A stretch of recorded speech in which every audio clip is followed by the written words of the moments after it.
Development అనేది నాకు తెలిసిన వరకు అయితే ఇప్పుడు చంద్రబాబు నాయుడే వస్తాడని అనుకుంటున్నా.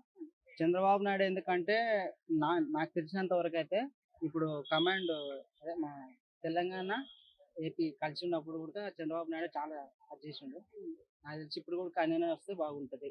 ఎందుకంటే మేము తెలంగాణ డివైడ్ అయినప్పటి నుంచి చూస్తున్నా జగన్ అక్కడ ఏం చేంజ్ చేయలేదు ఇప్పటి వరకు చూసిన. చాలా పథకాలు ఇచ్చారు మరి ఎవరికి? అమ్మ ఇంకా ఒడి చాలా పథకాలు ఇప్పుడు ఇచ్చారు. పేరెంట్స్ కాదు పిల్లలకి ఏం చేసిండు. అమ్మ ఒడి పేరెంట్స్ కి ఇచ్చారు తెలుసు కదండి. పిల్లలకి ఏం చేయాలనో. ఈయనేంది చేసేది. పిల్లలకి జాబ్లు ఇవ్వాలి ఫస్ట్ ఆఫ్ ఆల్. అక్కడ డెవలప్ చేయాలి. అది లేదు ఫస్ట్ అక్కడ. ఇప్పుడు అది ఉంటే ఇప్పుడు ఇక్కడ ప్రతి ఫెస్టివల్ వచ్చిందంటే ఎంతమంది ఎస్ఆర్‌నగర్‌లో, అమీర్‌పేటలో వెళ్ళిపోతున్నారు.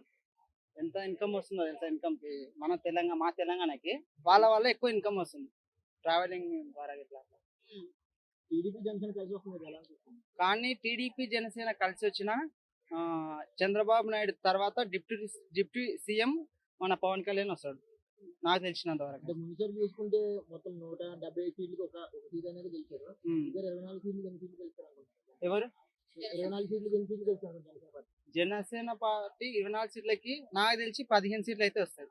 ఈసారి జగన్ కన్ఫామ్. ఎమ్మెల్యే సీట్ గెలిచి అసెంబ్లీకి వెళ్తారంట. వస్తాడు. ఖచ్చితంగా వస్తాడు.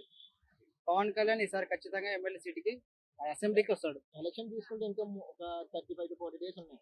అందులో కూడా ఇప్పుడు కూడా నా క్యాండిడేట్లు ఇక్కడ పోటీ చేస్తున్నారు అని చెప్పి ఇప్పుడు కూడా చెప్పలేదు. చెప్పలేదు. అంటే ఏ విధంగా అంటే ఆయన క్యాండిడేట్లు ప్రజలు ఉన్నా ఓటు లేకున్నా వేయలేదు. ఆయన మాత్రం ఈసారి ఖచ్చితంగా వస్తాడు. అది మాత్రం జనాల పైన నమ్మకం.